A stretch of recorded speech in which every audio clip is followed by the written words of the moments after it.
Ito. Sir, excuse sir.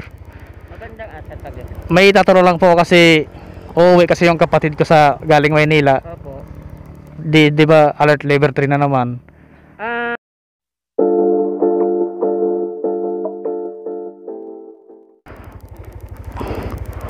Alright guys, update tayo ngayon sa Del Gallego. Ayan yung Del Gallego, yung checkpoint. Ngayon ay January 11, 2022. Tatanungin natin kung ano ang pinaka-updated na requirements para makapasok na naman sa probinsya ng Kamsur or probinsya ng Albay or ano pa man, Sorsogon, Masbate, Badang Bisaya, Mindanao. Kasi dito yung pinakaunang lalong lalo na sa mga taga Kamsur, Albay, Sorsogon, dito pa lang hinaharang na. Kaya tatanungin natin kung ano ang pinaka epektibong paraan naman na requirements. Pero siyempre alam ko ano na naman yan, yung swab test pa rin or antigen test kung wala kang vaccination card na fully vaccination card. Pero kung meron ka ng fully vaccination card, sigurado kahit wala ka na antigen test or swab test, pasok ka na. Tara at puntahan na natin guys. Okay, pupuntahan natin. Wala ito na iwan. Okay guys, pupuntahan natin ang checkpoint. Tatanungin natin kung ano ang pinaka latest na requirements ngayong alert level 3 sa NCR. Tanungin natin. Tatanungin natin.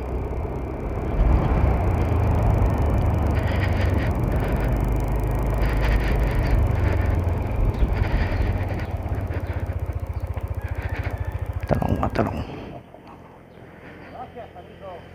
Ay, ito. Sir, excuse sir. Magandang asat tabi. May tatanong lang po kasi uuwi kasi yung kapatid ko sa galing Maynila. Opo. Di ba alert level 3 na naman? Ano Full yung vaccine na ba yung ano mo?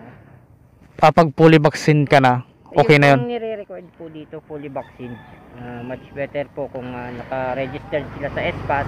Yung SPAS naman is nakukuha naman yun sa Google Chrome or sa... Pero pag hindi pa po fully Hindi vaccinated, fully vaccinated, need po nilang magpa-RT-PCR or antigen result po ang ganun pa rin pala yung Oo, ganun pa rin. Kasi medyo na nga yan kasi pagka fully vaccine ka na, hindi ka nahanapan ng antigen. yun ang pinaka mas maganda. Like before na kahit fully vaccine kayo na, nakakapanin ka pa rin ng antigen. So, yun po. Nag-alert level 3 yung Manila. So, bali ang maghigpit yung Manila. Dito. Pero dito pag papasok ng probinsya hindi naman gaano.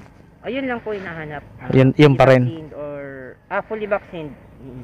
Pag hindi pa sila fully vaccinated or kunyari one dose pa lang, antigen result or RT-PCR. Pag bandang Albay, hinaharang din dito.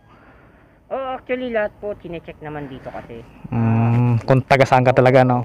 Sinisecure lang po yung mga pauwi ng Kamsur.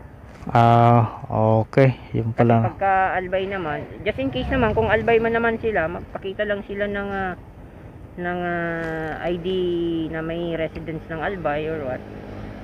Pastro naman ang Albay. Okay sir. Okay lang sir, nasa vlog ka sir. Nasa vlog ka di, okay lang naman Anong niyo sir? Yung Yummy Boy Moto Vlog. YouTube channel. Di ba yun? Di naman pinapagalitan yan dito, no? Na nag-vlog ka, no? At least sabi niyo sir na vlog. Kasi merong isa parang mga hidden camera lang yung ginagamit. So much better na din po yun. Kasi marami kasi nagtatanong sa vlog ko na kung ano daw ang updated, kaya tatanong ako. Actually ganun talaga. Tapos naghihintay din po kami ng advice po namin kung ano talaga i-implement. So since ngayong naman week, wala pa naman pong okay ba sir? Ito sir, sticker ko sir. Yan ang nasa video kanyan sir. Na lang kita. Yummy Boy Moto. Okay, sige.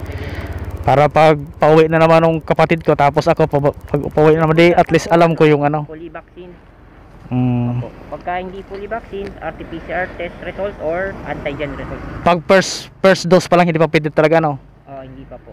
Okay. Pinapaano. Actually, pagka galing dito tapos sinek namin na pinapaproceed namin dito sa may may clinic dito sa may Tabo. Tagkawayan. Tabugo niyan. May mga antigen RT-PCR clinic diyan. Diyan sila pinapaano. Sige sir. Yes, sir. Maraming salamat sa impormasyon. Yan po. Salamat.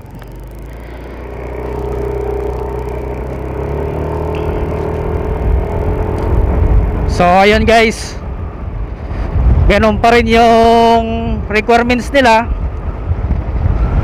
Kaya siyempre lagi lang tayong prepare tuwing tayo ay aalis man o magbabiyahe. Yun ang kailangan natin gawin. Malinaw na malinaw sa sinabi sinabi ng staff ng Del Gallego.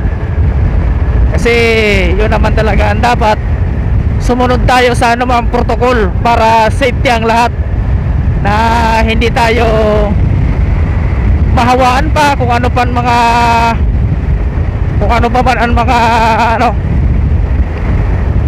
ang mga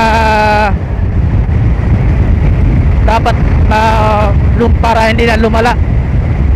So ayun guys, sa mga magbabiyahe, ride safe tayo lagi.